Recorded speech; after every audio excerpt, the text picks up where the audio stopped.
Hello. Hello, hello, hello, hello. We are live. Were you guys did you guys see my signage before we went live, because it terrified me actually before I but we are live. Suddenly it's 10 a.m. here in New York, but I happen to know it's 7 a.m. where Joe LeFavi is. Are you okay, Joe? 7 a. Yes. 7 a.m. Yep. Don't And worry. despite, yeah. Yeah, I'm on my 64th ounce of coffee right now, so Great. You I look am I am you perfectly fine. you look great, honestly. You look Why? very Thank you. energized. Yeah, And it's crazy yeah. that I'm making like a big deal out of this, because I have two small kids, so I go up at 5 a.m. every Oh night. yeah. So it's like, oh wow, it's 7 a.m. Whoa. But but truly Well, it's crazy. in LA, 7 a.m. really doesn't exist. Like I no one know. actually even acknowledges like It's 9 a.m. below. It's just like the magic hour. Like they know oh yeah. something happens, but no one's actually witnessed it. Yeah. The dark hour, the hour we Pretty don't much. speak of. How Yep. about you, Tomas? You're in cozy Sweden, and I think it's 4 p.m. over there. I It's am. It's 16. 4 p.m. and sunny, and yeah, it's not early at all. it's it's fika hour. For Yes. those of you who don't know fika, that's or one of the fika hours. I actually have fika at 2 p.m., but some people have at 4. Depends on when you have dinner. Fika, for those of you who don't know, is coffee and cinnamon buns. Anyway, that was I'm digression. Anyway, welcome to League Lounge number 4. We are talking about Blade Runner today. Blade Runner, the Replicant Rebellion, which is an expansion coming to Kickstarter on May 28th. I'm gonna post a link to the Kickstarter preview, but today with me I have Joe LeFavi and Tomas Härenstam, who are the game designers behind this. So welcome, guys. Thank you. Thank. Well, I was waiting for that. So actually, I'm just gonna, for those of you who, I mean, and also welcome to chat, of course, and please ask questions so we can throw them at Thomas and Joe. But I wanted to start off, for those of you who, for chat members who might not know anything about this. Joe, can you tell us a bit about yourself and how you first encountered this world of RPGs? Oh wow! So I'm Joe LeFavi. I run a company called Genuine Entertainment. I've been working with Free League for quite a while now. Ever since we met at Gen Con, and I convinced Thomas to be my friend, and then eventually we got the rights to Alien to do together, and then years later got to do Blade Runner, and then Walking Dead after that. But my company is essentially a geek mercenary and consigliere, where we help media companies figure out what to do with their IP. And it could be comics, it could be toys, but a lot of it ends up being tabletop games and RPGs, because that's what I love. And Blade Runner has been a massive part of my life as a fan and as a professional. It was one of my first loves, really, since I was a kid. And it was the very first thing I worked on Genuine Entertainment, that we were the publisher of the art book, the Heart and Soul of Blade Runner 2049. We actually embedded into the post-production crew of the film for like 9 months, like hung out with the whole crew and got to know everyone. What? And yeah, it was the most radical, magical experience of my life. Like the director was literally in my office like every day. Like I got to see it come to life. It was my job to make sense of the mythology enough to actually explain it in the art book. So naturally, I immediately started asking for the rights for the RPG, and 7 years later, actually got to make it. But it was something that I've been genuine is like almost. It is impossible to not have Blade Runner be a part of the discussion as far as like who I've been with this company, because it is from day one. It's been a very special part of me and what I've So, been able to do. did you meet Denis Villeneuve? Oh yeah, no, he was literally in the office right next to me. Like yeah, so Come he was on, come yeah. on. No, he's super nice dude. Yeah, he's like a French Canadian Muppet. It's just like this. Oh my It's god. like a ball of light. All right. It was like this adrenaline shot to the heart of like what the creative process could be and what director really is. He's That is revolutionary. that is really, really cool. Tomas, have you met any cool people lately? No, Just no cool people at all. I just hang out with Um, the Free League geeks over here. So they're all actually right. not cool at all. But yeah, Well, they're nice though. say hi to Nils from us anyway. I will. I know. We're not that cool over here, but I we think try. you are almost as cool as that. Okay, no, you're not. Anyway, but I was gonna. I No. was gonna ask then, actually, that Joe, a follow up on that. Like, you work obviously with a bunch of classic IPs such as Blade Runner, but also Alien, Dune, Walking Dead, and things like that. Do you have a favorite? I feel like we barely lead already. Yeah, they're all my favorites. No, Yeah. I will say that Blade Runner is definitely one very special to me because I think as a kid, I love sci-fi. I was raised by a Trekker who would take me to like little ballrooms for Star Trek conventions and stuff. And like, but Blade Runner was, I think, the first one I actually saw and recognized it as art. It wasn't just a story. It was like there was some composition to this that was beautiful. And I think the realization of like I love this more than the people around me do. It was a realization of like maybe story is more important to me than the other people around me. So it was kind of like an awakening moment of sorts when I heard the calling of maybe I should do more of this for a living. Yeah, my camera is giving me problems, but I can still hear you, and I think you guys can still hear Yep. me. Yep, you're all good. Yeah, so I will be working on that. Meanwhile, I would like to then move actually into then Blade Runner and this expansion where you guys are working on, and we already got a bunch of questions for you. For example, so the elevator pitch for this Replicant Rebellion, but is it a follow-up story from the previous case file, Fiery Angels? Is Grey Company asks. Right. I can grab that one, maybe. I just want to, if that's okay, start. It's been a lot of fun just diving into Replicant Rebellion and Blade Runner. I mean, I work with Joe on Alien, but then primarily on kind of just the business side of things and making things happen. So. Yeah.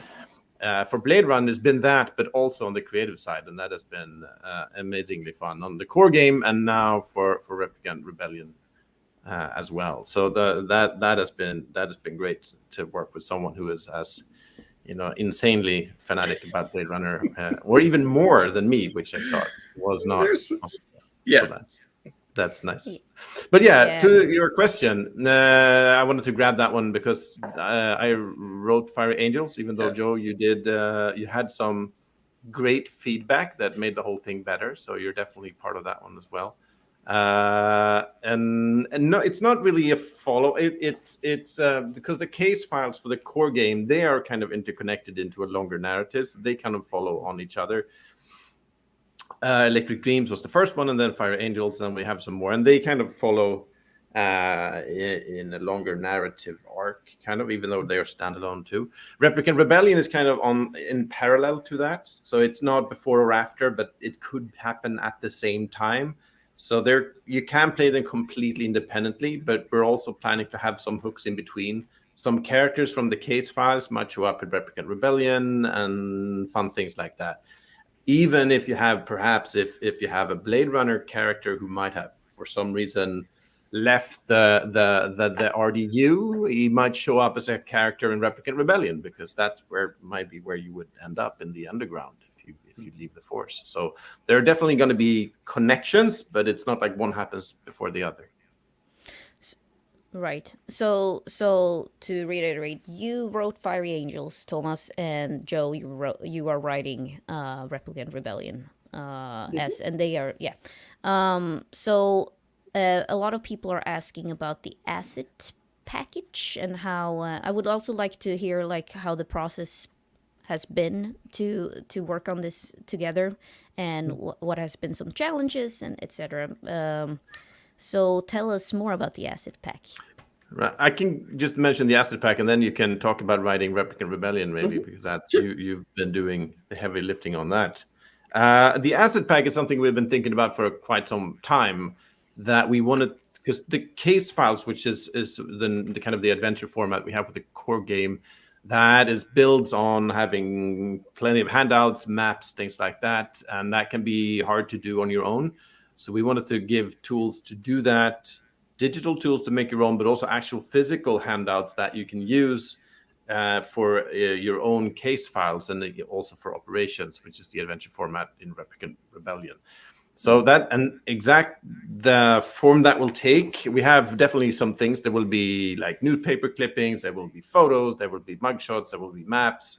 The exact details will kind of be determined by how well the Kickstarter goes, but we'll definitely have the ideas. That's what we want to do with the asset pack, is to give lots of tools for game runners to create their own case files and operations, really, which I think will help make the game easier to run and create your own games. Yeah, and Joe, when you were writing Replicant Rebellion, tell us a little bit about that process. How hard it was to make it into an RPG. It was a challenge at first. I'll be honest, because Blade Runner is so iconic. It is this romanticized myth. You could just see the trench coats flowing down the streets, and you can hear the rain and see the neon. Like, what that experience is going to be. To do the reflection of what that game is on the opposite side of the law, but still make it feel like a cohesive whole, that they are the same game, they're playing in the same world. I stumbled quite a bit trying to figure out what the actual perspective of that was supposed to be and what the tone of that was supposed to be. And so a lot of it really started, I'm obsessive about research to the point where it's kind of a waste of my time, but I just get lost in all of these rabbit holes. So I was studying into like analog Cold War tactics, guerrilla rebels, and social good movements that have like underground vigilante efforts. I was like trying to get a sense of like, how does this organization actually work? Because it has a public profile. There are people going into courtrooms, there are people being interviewed in newspapers, but everybody knows there's also a part of them that is militarized, that is an independently run, decentralized network of saboteurs and provocateurs that are going out and trying to break the system one cog at a time. And so trying to figure out how they actually navigate in this city, how they actually work, who are the kind of people they may need, what are the kind of perspectives that you may use in order to do the kind of things that they need to do, and how would they exploit the system to do it. That was a lot of the initial rabbit holes, just trying to figure out what are those holes in the system that they can exploit, that like the mega rich don't want to close because like we use them too, or the crime syndicates use them, so those can't go away. Like, how do you navigate within the system to kind of rig a rigged game to win for you? A lot of that was incredibly fun to try to figure out, and through that realization, that's kind of where a lot of the archetypes came into play, of trying to get a sense of almost looking at some of the archetypes of the core rulebook, where they could only do so much. They're working within the confines of the law. And for these archetypes, really kind of get a sense of, well, where is the wish fulfillment here? Like, who are the kinds of people you'd want to play, and how far would you be willing to take them? And finding the story and the moral quandary in that. So the writing process was me basically getting lost in a whole lot of history and Cold War stories and CIA handbooks for like dead drops and ciphers, and just trying to figure out what would make sense, and then basically puking a lot onto Tomas's desk and be like, and then he's like, good job. How about like this part of it? That seems to make sense. Yeah, a little bit like that. It's his job to make a sense of my chaos. I mean, Tomas is very good at that. He's helped me a couple of times with that stuff too. He's a magician. He's a magician. And for you, Tomas, what's that like? Like, do you actually hate us, or do you? A little bit. Yeah, I mean, no. I think what came through in both your cases is just that there is so much, passion there, and brilliance. So it's really a pleasure to work with. But yeah, there is some often things need to be cut down a bit, made a bit more playable sometimes, and things need to be kind of tinkered with. But that's all part of the fun. To have something that good to start with, to kind of work with, is just fantastic. And we're in the middle of that now for Replicant Rebellion. Just kind of, you had some, even though kind of game mechanics is usually more on my side, you had some really cool ideas for that as well. So and that's something I'm tinkering with right now, how to kind of make those bits work, your ideas, and kind of just tweak them. Whereas on the story and the lore side of things, I mean, I am, of course I can have some minor thoughts on the things, but that really, that stuff so well, and I think you write it really well. So it's just a pleasure to basically read it and enjoy it. That's and on that note, I wanted to dive deep a little bit into the mechanics, and we have a question for Dario Digital RPG. He asks, in Blade Runner we have case files. In the Replicant Rebellion we have operation. What's the difference in rules? There's always a time pressure clock mechanic, or maybe something else new. Yeah, I mean that I was just that was one of the things I was referring to.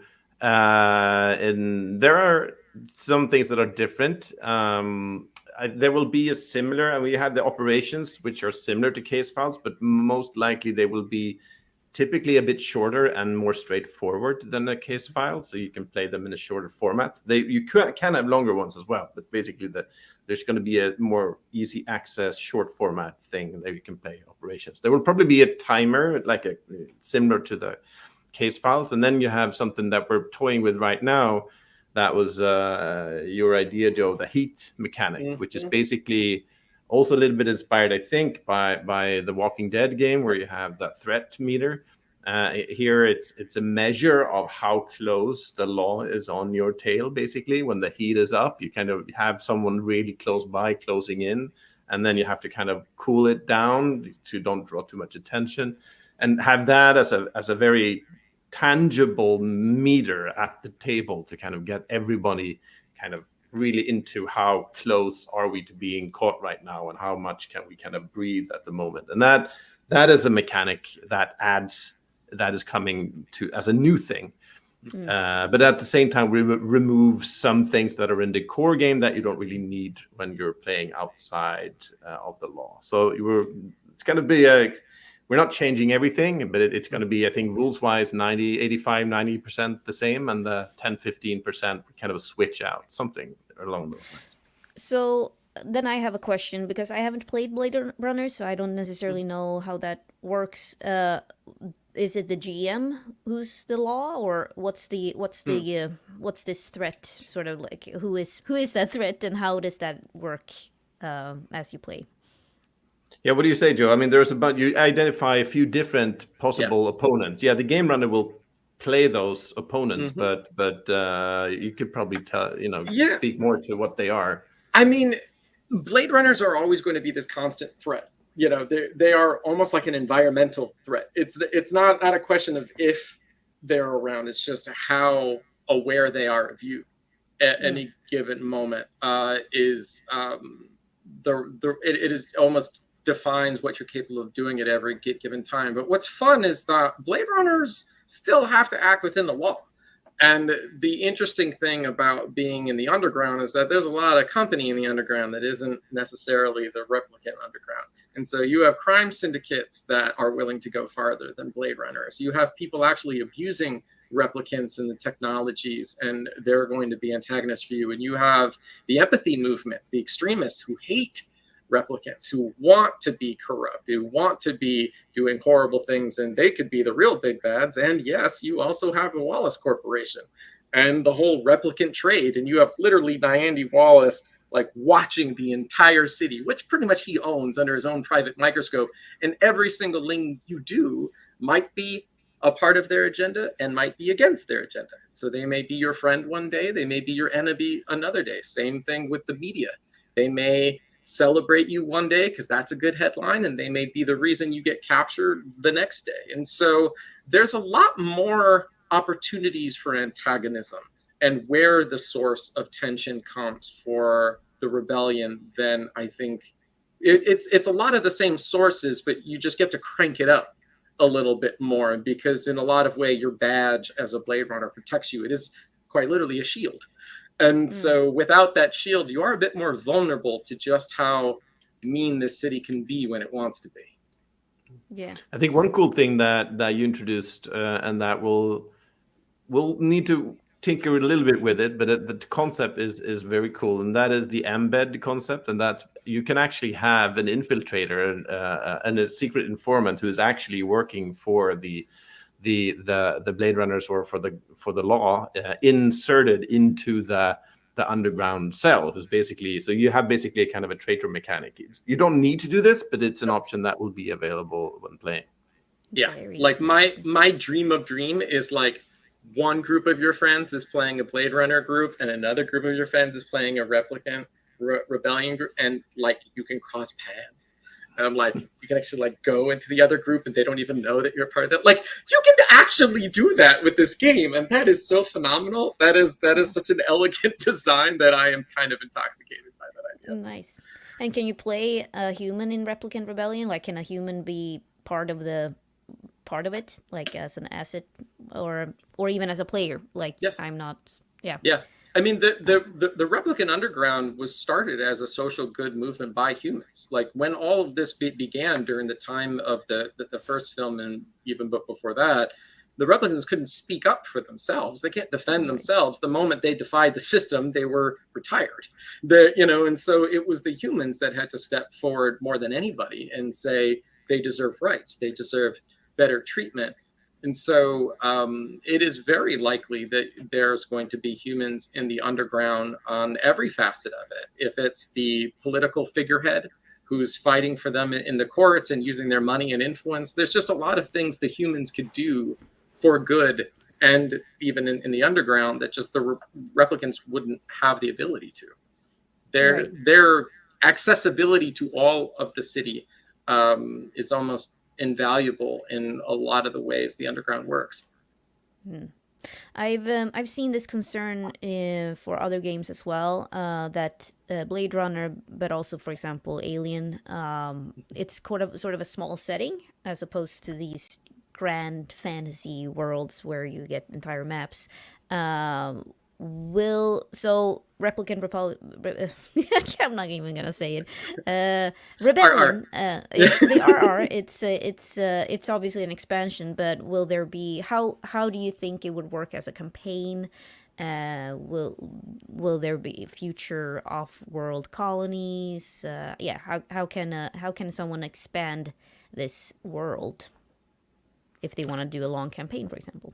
I mean, I'll just speak briefly, and you can add if you like. But yeah, I mean, of course, I think the Blade Runner game is the core game. You're playing Blade Runners, and you will basically be in the Los Angeles area. So yeah, in that sense, it is fairly focused.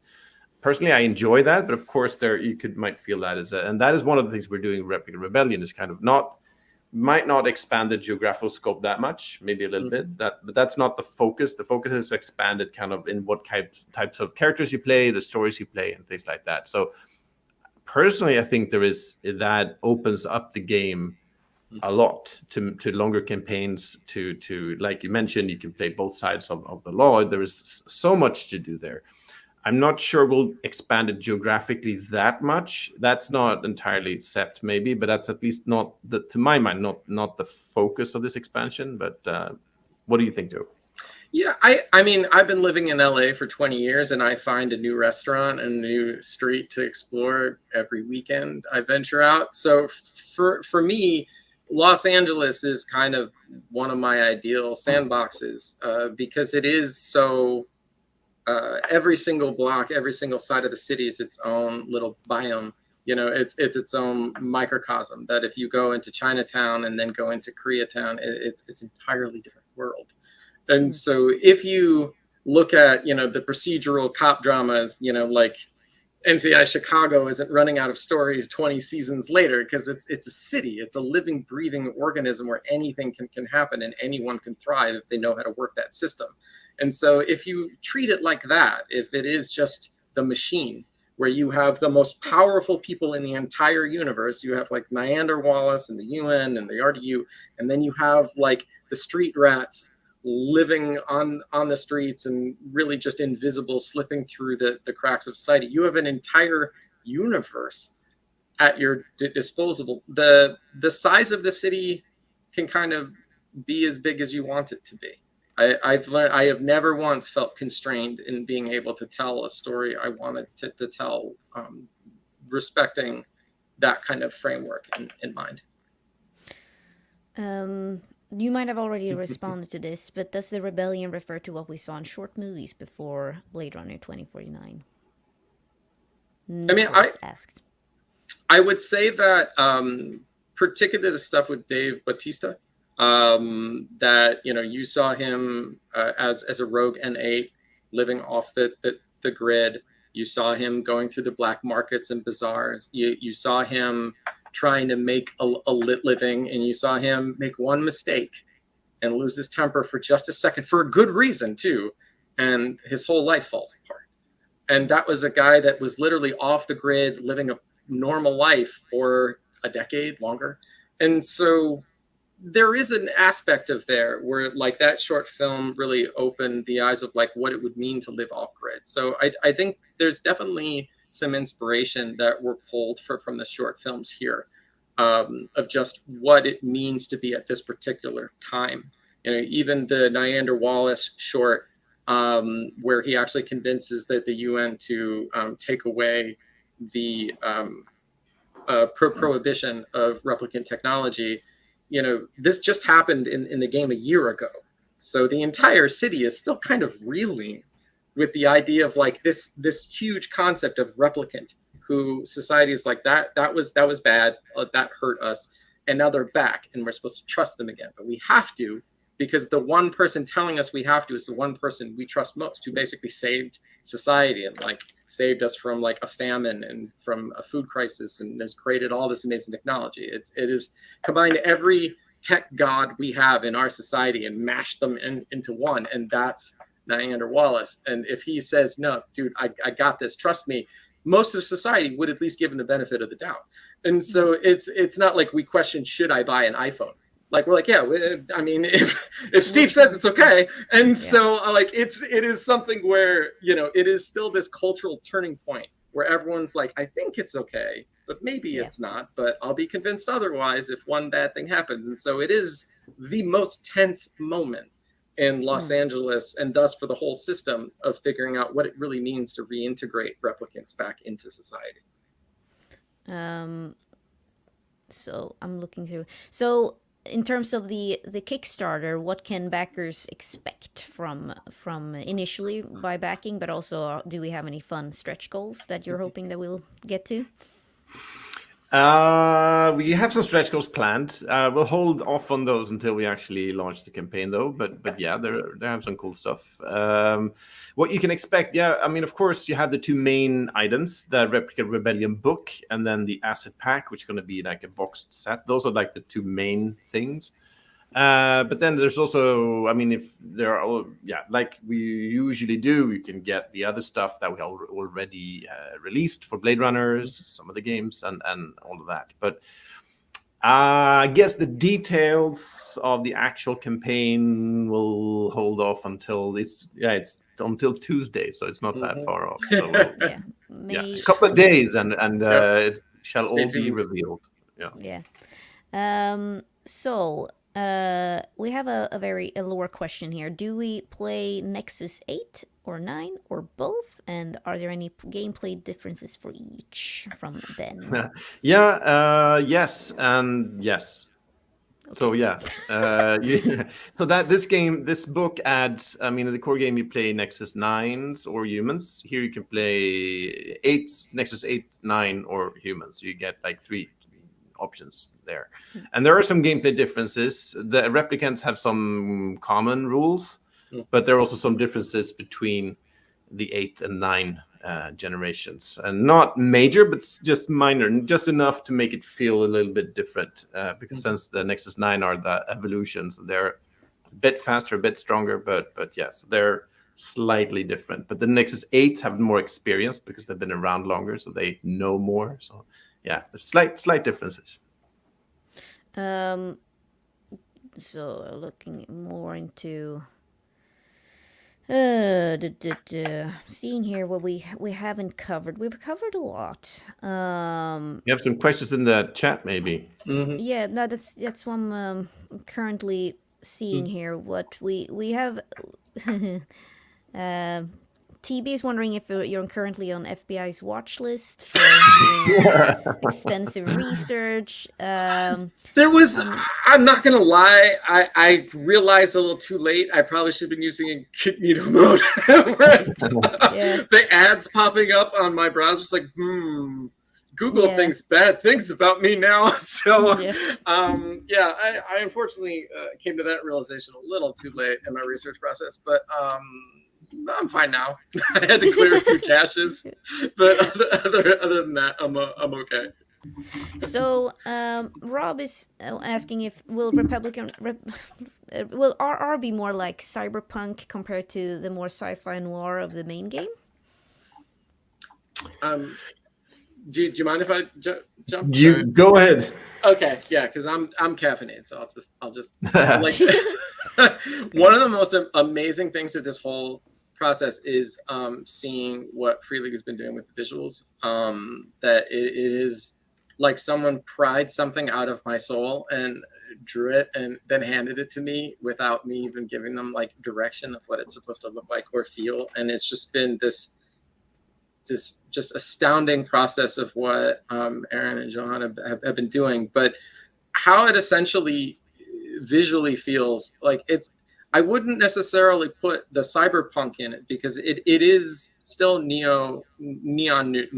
Like it is still that world, but it is more electric. It is more punk in a way, but still within the lens of the Blade Runner universe. Like you've seen them in the background. You've seen them in every city shot in both of the films and the short films. You've seen the people with, the crazy hair and the mohawks and like the Technicolor coats and like those people who are larger than life. You just get to be them now. And that was like one of the biggest inspirations of trying to get a sense of like who these people are and like what is that romanticized, iconic look that can compete with the Blade Runners is like almost looking at like the late 70s, 80s punk rock, like Sex Pistols scene and seeing how they were anti-establishment and were making a statement even just by how they looked, how they act like these wolf packs drifting through society. And you just knew what they believed and what they stood for just by what they chose to wear that day.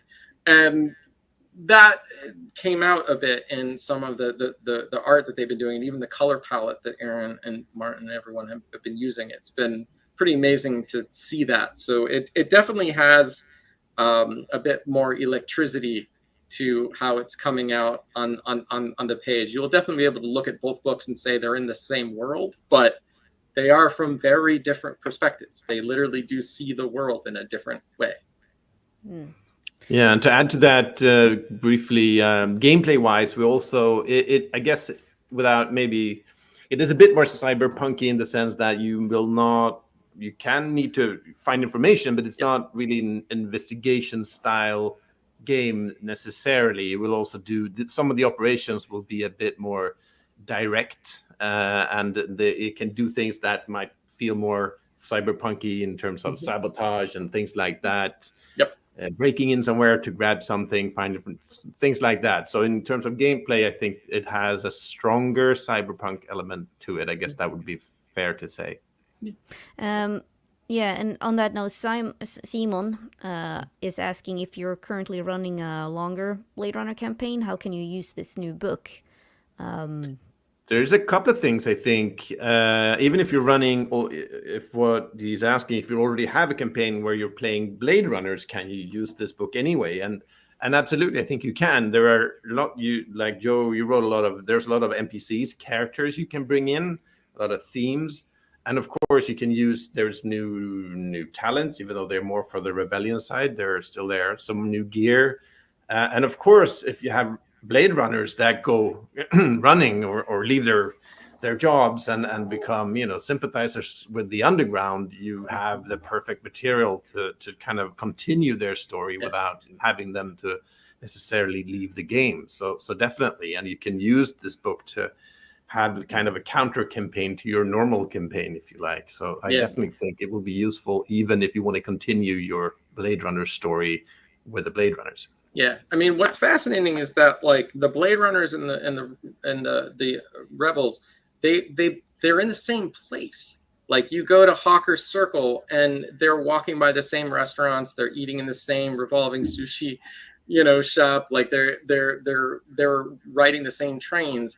Just this book shows you the things the Blade Runners don't see, that can't possibly know.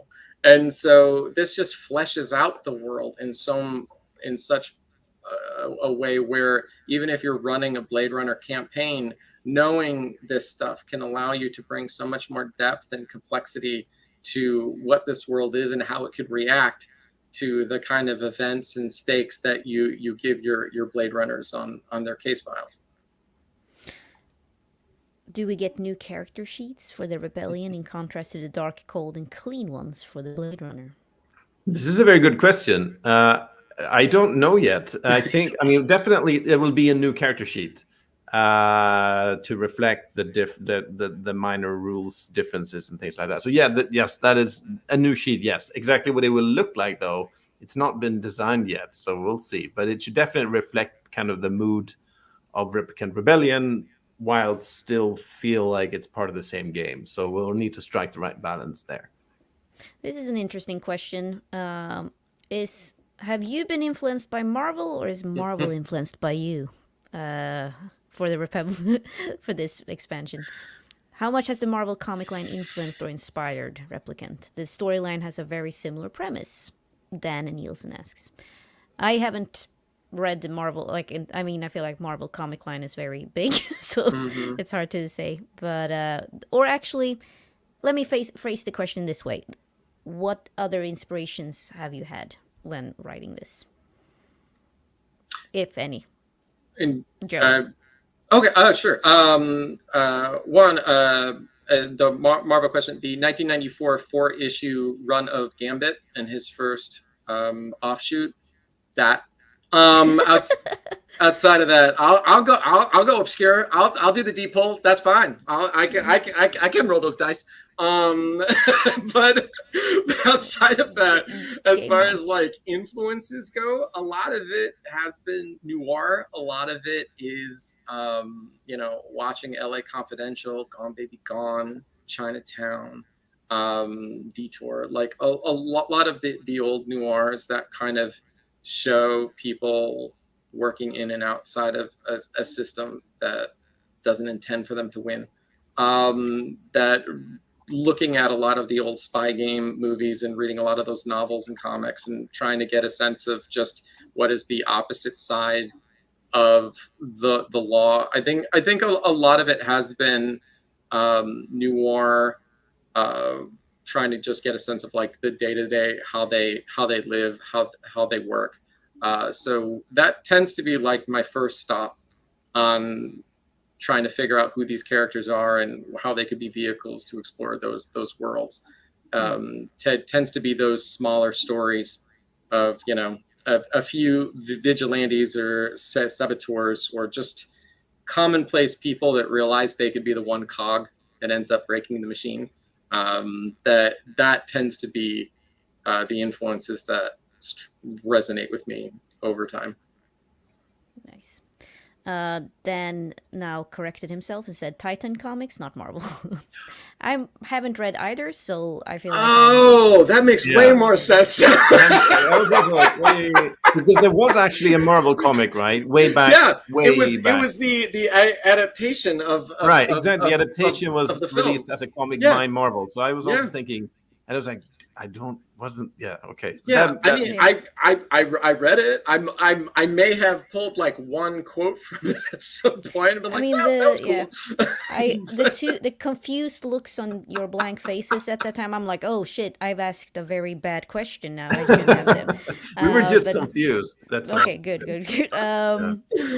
So we have more questions regarding the asset pack, Thomas. If you would like to expand exactly what is the asset pack and how do you expect? Yeah, it's going to be. And I saw a question on the cover that it uses assets from the core game, kind of, because it's kind of a collage style cover. And you're right, that is a placeholder since we're working on the new assets right now, so it will look like that, but not exactly like that. So just clarifying that bit.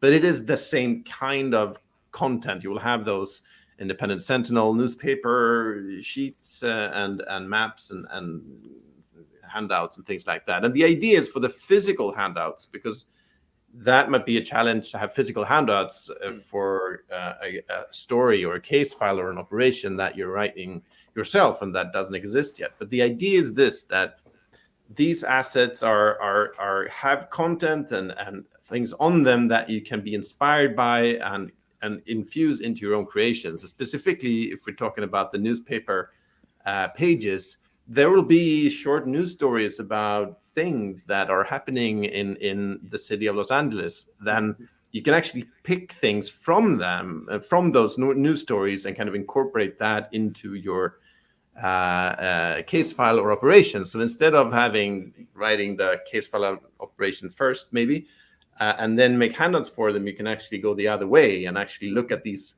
handouts and use things on them to inform the writing of your case file. And how that is done is up to the game runner themselves when writing these things for their group. So that's kind of the idea for that. And of course, there's also going to be maps of kind of generic locations, physical, nice printed maps of, I don't know how many, but a bunch of locations. And that's useful if you have a nightclub or an office or something else. It's going to be physical maps you can just take out and play. Mugshots of NPCs, which are kind of unnamed, but you can make, when writing your own case file, you can say, you just pick one of those nice cards with nice art and they say, this is that character. And that will help give immersion more similar to the completed pre-written case files that we publish. And also handouts of different kinds, data sheets, things that can be interpreted in a few different ways. You can actually use them to create your own case files. That's kind of the idea of how to use this asset pack to kind of enhance your game, inform your game, and then help you create your own adventures, basically. Very nice. I think last couple of questions here. Does the campaign have downtime scenes that work in Rebel Key memories and relationships? Joe or Thomas or whoever? I'll just speak briefly then. Yeah, I mean, yes, there will be downtime similarly to in the core game. We are tinkering a bit with some of it. Because there will be another element added. It's also something that you wrote up, Joe, but that we're working with, is because every character will have a cover. So that's also something you will have to work with specifically during downtime, because you have your rebel identity, what you're doing, but you also have you need to have like a law-abiding cover most of the time. And that will play into your downtime scenes, because then you'll have to kind of maintain that cover of your kind of a law-abiding life while you're actually doing something else in the meantime. So that's going to be a new aspect for downtime. Whereas possibly we're toning down the key memory bit, because that is so much the self-respect introspection thing. It might have a larger, we'll do that in Replicant Rebellion as well, but it's a bigger part of it, like the normal Blade Runner game. So that's something we're kind of shifting, adding a bit more emphasis on one thing and maybe toning it down a bit on something else. But so that's those kinds of things will play into downtime in Replicant Rebellion. In my mind, it's still something we're working on, though. Yeah, I mean, what I love about how this has been working out so far is that when you're a Blade Runner and you have downtime, you can just kind of let loose. You can sit down at a bar, sip some whiskey, and just kind of unwind for a sec, reassess, find comfort somewhere. If you're a rebel, you are never off the clock. Even when you go back to your home, you go back to your normal life, you go back to work, you are still working. You are still maintaining that cover. Every single thing you do could be the one thing you do to spoil everything. And so the intensity of even the smaller moments, of even trying to get a sense of like, what's the kind of cover I could have for my character that could really give me, inspiration and challenge and moral quandaries. Like, am I, a family man? Am I like, who am I outside of the rebellion could really give you so much more to work with when you're working with a cause that is sacrificing it all. Like right now, it's all or nothing. They have to win now, or else it's civil war, or else it's it is going to be real bad if the underground doesn't succeed right now. So how far are you willing to go for a cause that is going to sacrifice it all? Like, that is going to be a core driver of the game that you can tell at the table. And so using downtime as a way to emphasize that and explore that could be really, really interesting, and in a way that brings a lot more complexity to it than even how the Blade Runners were able to do it. And I think we have one last question for both of you. If there was one thing either of you are most excited for people to see in Replicant Rebellion, like what are you most excited for them to discover when they start playing? Tomas?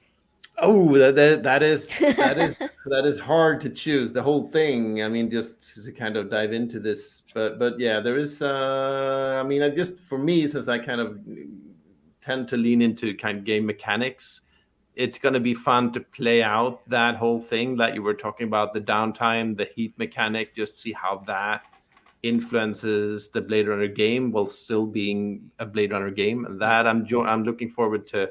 We're planning some playtesting very soon, and looking forward to playing that, and also then a bit later on having everyone else get a chance to try it out as well. So if I have to pick one thing, it'd be that. Yeah. I had a lot of fun with the archetypes, of seeing what different things they could bring to the table. There's a very new archetype called a powder keg that I am utterly in love with.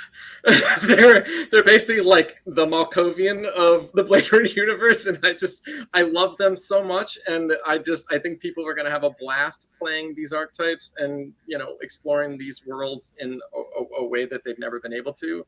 And I will also say that being able to work with John Noor from Morkborg and Cyborg, like, to be able to capture like the independent zine movement of how anti-establishment political movements talked in like the 70s and 80s, like to have a voice like that, capture that visually, every time a new piece comes in, like I want to cry.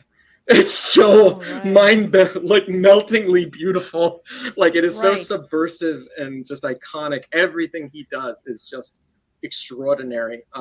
So being able to actually work with someone like that level caliber of talent as a voice of this world that is so perfectly fit for what he does, it's been a dream to see that come to life. So I can't wait for you to see his contributions. Yeah.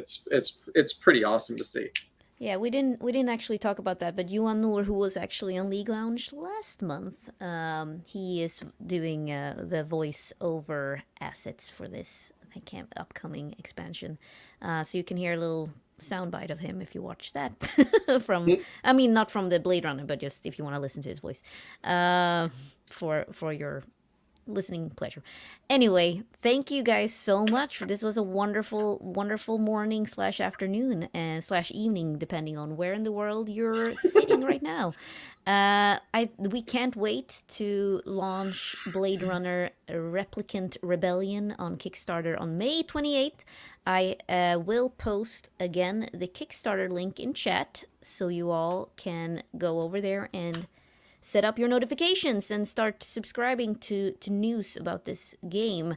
Thank you so much, Tomas and Joe. Have a phenomenal rest of your day. Yeah. And when I press end stream, it's the end of the stream. So, we won't be talking more. Just as a slight, I don't want you to feel like I'm being rude when. Great. Great. Have a good one. Yeah. Bye. Thank you, everybody. Thank you. See you on Tuesday. Yep. All right. Bye-bye.